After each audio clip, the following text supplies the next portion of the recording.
Hello guys, आज मैं couple of cuckoos के चैप्टर 282 को एक्सप्लेन करने वाला हूँ। लास्ट चैप्टर में एरिका के डैड ने याकुशिमा के होटल की न्यू पार्टी के लिए सिर्फ एरिका को इनवाइट किया था, नागी को नहीं, क्योंकि उसके एंट्रेंस एग्जाम क्लोज थे। पर नागी होटल देखने के लिए इतना एक्साइटेड था कि उसने खुद कॉल करके उनसे परमिशन मांगी और सुइचिरो मान भी गए थे। अब सीन डायरेक्ट फ्लाइट पे शिफ्ट होता है। एरिका और नागी प्लेन से याकुशिमा जाते हैं। प्लेन से देखने पे वो जगह मिस्टीरियस लग रही थी, मानो वो माउंटेन ओशन में तैर रहा हो। फ्लाइट से उतरकर वो चले जा रहे थे। वो बहुत ज्यादा थक चुके थे। आसपास कोई कन्वीनियंस स्टोर भी नहीं था। उन्हें घर से निकले हुए अभी तक 8 घंटे हो चुके थे, पर अभी तक वो होटल नहीं पहुंचे थे। फिर फाइनली वो होटल पहुंचते हैं और उसे देखकर उनकी सारी थकान दूर हो जाती है। मतलब यार देखो कितना ही खूबसूरत नजारा है। तभी ओकिता और फूजी भी वहाँ पहुँचते हैं। वो सब एक दूसरे से मिलकर काफी खुश होते हैं। नागी पूछता है क्या वो भी पार्टी के लिए आए हुए हैं। ओकिता बताता है एक्चुअली वो यहाँ पिछले महीने से है। वो यहाँ स्टाफ को ट्रेन करने आया हुआ है। नागी को स्टाफ वालों के लिए बुरा लगता है क्योंकि ओकिता बहुत स्ट्रिक्ट है और फूजी वहाँ कल आई थी। वो इस जगह को देखने आई हुई थी।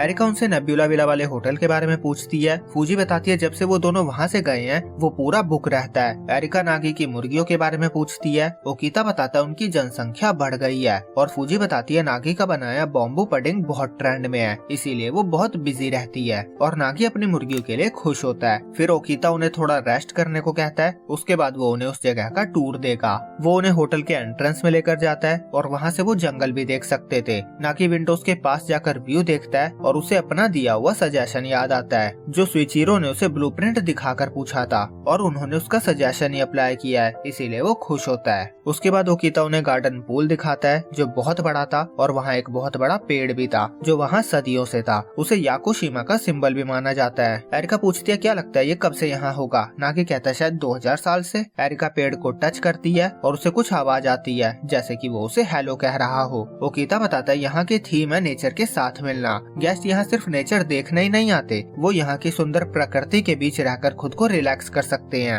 एरिका कहते हैं मैं यहाँ के नेचर की एनर्जी से चार्ज हो रही हूँ। उसे वो जगह काफी अच्छी लगती है। फिर फूजी उनके लिए स्नैक्स में वहाँ की स्पेशल फिश को फ्राई करके लाती है। उस फिश के विंग्स भी थे, पर नागी को बस खाने से मतलब था और एरिका तो खेलने में लगी हुई थी। फूजी को गुस्सा आता है। वो कहते हैं तुम दोनों कम से कम थोड़ा सरप्राइज तो हो सकते थे। ओकिता बताता है वो एक दिन में बस 20 ही बुकिंग्स देते हैं। वो कहता है सुइचिरो चाहते हैं ये होटल उनके आज तक के काम की शान बने और उन्होंने बताया था उनके असली बेटे ने इसमें उनकी हेल्प की थी। यहाँ होटल बनाना उनका सपना था जो फाइनली उन्होंने पूरा कर लिया। नागी सोचता है होटल मुगल होना बहुत अमेजिंग है। फिर सीन शिफ्ट होता है। अगले सीन में नागी और एरिका एक रूम में थे। एरिका खुश नहीं थी क्योंकि उन दोनों को यहाँ भी एक ही रूम में रहना होगा। नागी कहता है ये तो नियम बन चुका है। एरिका कहती है क्या सबको हमारा एक रूम में रहना नॉर्मल लगने लगा है। नागी कहता है ओकिता ने कहा था सारे रूम्स बिजनेस कनेक्शन वालों के लिए ऑलरेडी बुक हो चुके हैं और जाते जाते उन्होंने कहा था कि कल ओपनिंग सेरेमनी है तो आज एंजॉय कर लेना। उनकी इस बात का मतलब एरिका और नागी दोनों ही नहीं समझ पा रहे थे, पर कम से कम उनको इस बात का सुकून था कि वहाँ पे 2 बेड थे।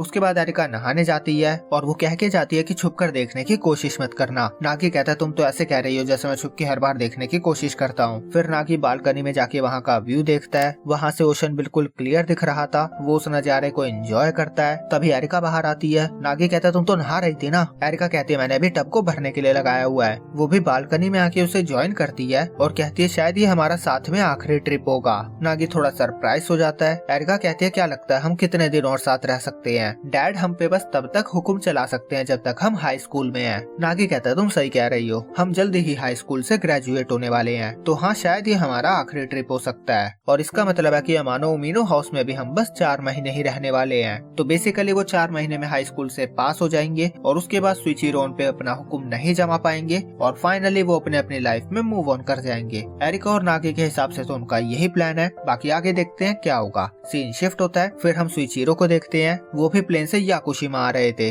उन्हें भी ऊपर से देखने पे वो आइलैंड मिस्टीरियस लगता है और उन्हें ऐसा फील हो रहा था कि यहाँ पे आके सब कुछ सेटल करना ही उनकी डेस्टिनी में लिखा हुआ था। और यहीं पे ये चैप्टर एंड होता है। तो मैं मिलूंगा आपसे थर्सडे को इसके अगले चैप्टर के साथ। तो जब तक के लिए बाय बाय।